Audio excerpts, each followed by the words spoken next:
Hey, what's going on guys? My name is KarQ and welcome to the Predator Training Room. Now, as you've read from the title, this segment is on peeling, and no, it has nothing to do with bananas or any fruit for that matter.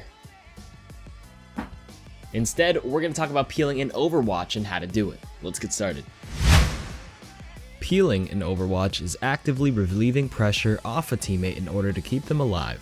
This can be done by disrupting or distracting the enemy player that's focusing them using crowd control abilities such as stuns, slows, and knockbacks. The term originated from other games with a similar definition, but the key point is to quote-unquote peel enemies off of your vulnerable teammates. Now, based off our definition, every hero in the game could use some sort of peeling if they're being targeted by the enemy. But there are those who generally need it more than others, and that would be heroes with low mobility and low survivability. That's the key distinction. Using these parameters, we can identify the heroes on the current Overwatch roster that probably need more peeling than others. Let's start off with the tanks. They all have high survivability due to their HP pools and a mixture of barriers and utilities, so we can eliminate those.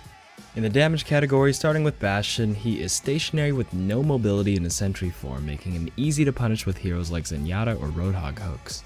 Bastion often needs more than peeling, he needs a full team built around him to accentuate his strength, so he would qualify as someone who needs peels. Doomfist has incredible mobility along with decent survivability if he lands his abilities for his barriers, so you don't really have to peel for him since he's often in the front lines and can escape himself. Genji is similar to Doomfist in that he's played in the front line, incredibly mobile with dash, wall climb, and has some survivability with deflect, so he doesn't often need peeling as well unless he horribly misplays. Hanzo is a bit of an edge case now because with his rework, adding a lunge to his kit on such a low cooldown has given him the mobility needed to outmaneuver and challenge many flankers and divers. I'm still going to say he actually does require some peeling or at least a healing pocket to really complement his new abilities. Junkrat has great mobility with his concussive mine, being able to create distance between him and an enemy and thus does not need peeling too often. McCree is also kind of on the fence. I would consider him low mobility since his combat role is on a relatively long cooldown and his flashbang can easily be denied if he's dove in by heroes like Winston or D.Va.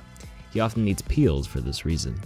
Although Mei doesn't have great mobility, she does have incredible survivability with her ice block, making her invulnerable, wall to separate herself from enemies, and freezes to slow and stop enemies in their tracks, so she's fine.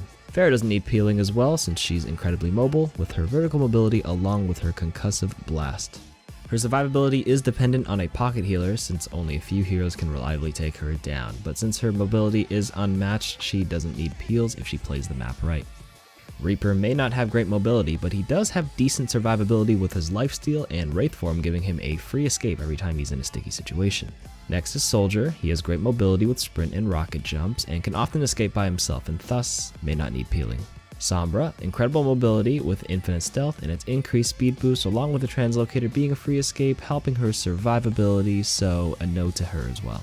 For Symmetra, I think she falls in the middle. I don't think she necessarily has bad survivability per se. Teleporter may be a bit slow to activate, but can allow her to escape, along with her turrets being able to slow enemies down. However, I still think she needs a bit of peeling if she's jumped, so I'm actually going to keep her here. Torbjorn in his current iteration has low mobility, but decent survivability with his armor packs and turret providing cover, and his molten core if it's available, so he's out. For Tracer, despite her low HP pool, she actually has some great survivability because of her unmatched mobility. No peels for her. For Widowmaker, she often needs peels because she's vulnerable against properly executed dive unless her grapple is off cooldown.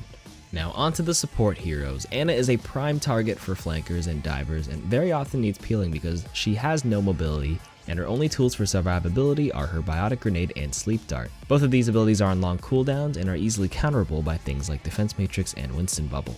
Brigitte is a support hero that does not need peeling because she has her shield to protect herself, shield bash for stuns, whip shot to knock enemies away, and her rally to stack up armor and improve her mobility. I would say she has fantastic survivability and above average mobility when using rally and shield bashing to close the gap on some heroes. All in all, not someone you need to peel for. Lucio is a slippery fellow and has very good mobility for a support hero if you know how to wall ride and manage your speed aura. This mobility naturally gives him improved survivability due to being able to break sightlines of enemies and his healing aura slowly regenerating his health, and thus he is not someone you need to peel for as well. Mercy is one of the most highly prioritized targets in the game. When using her ultimate, the self-regeneration along with the mobility of free flight made her both hard to kill and incredibly mobile. Outside of Valkyrie, she is still incredibly mobile with her Guardian Angel and honestly doesn't need too much peeling unless she's being focused down by 2 or more enemies. It's one of the reasons why she was considered a must pick in the Overwatch League Season 1 and on the competitive ladder for a long time, but we'll save that for another time. Bottom line, she's fantastic and doesn't need much peeling. Moira is also a hero with fantastic survivability due to her healing orb, self-healing from Biotic Grasp, along with the Fade being one of the best mobility cooldowns in the game. She's fine. And finally, we have Zenyatta.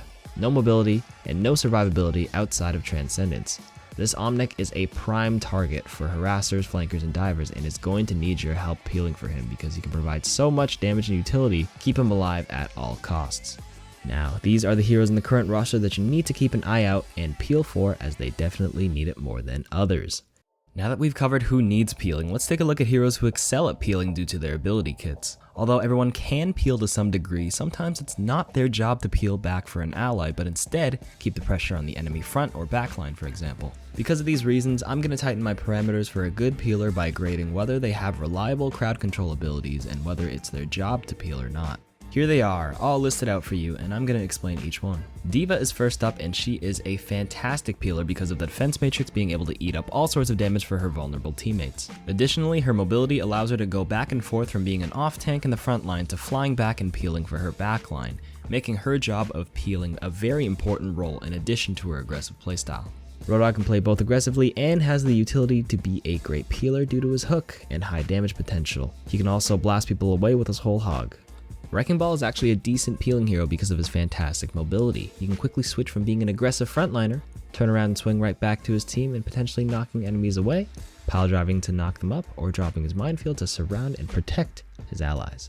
McCree alone, as we defined earlier, is a hero that needs peeling if his abilities are on cooldown. However, when he's paired with another ally who is vulnerable, he actually becomes a decent peel hero strictly because of his flashbang and his combined damage from his revolver and a teammate he's trying to protect. Playing a defensive peeling style McCree is viable, and he can very commonly be seen playing near his Zenyatta, for example, to protect him from tracers. Brigitte, however, is virtually built to be a picture-perfect peeler. It's her job to protect vulnerable teammates with stuns, knockbacks, buff them up with armor, and ensure no one dies while she's swinging away near them. Lucio is another fantastic peeling hero with his speed boost being able to help allies escape, and Boop being on a low cooldown to disrupt and push enemies away. Now moving on to the right hand side, Reinhardt does have good peeling in being able to charge and earth shatter enemies. For example, a very common strategy in high levels of play is having Reinhardts explicitly save their earth shatter for an enemy Genji Dragonblade, especially if they're nanoed. However, this is a niche case, and the majority of the time you're going to be holding the front line and it won't be your job to turn around and drop your shield. Winston does have some utility in his kit for peeling with his bubble and his primal rage and leap knockbacks, but it's often unreliable and won't be his job.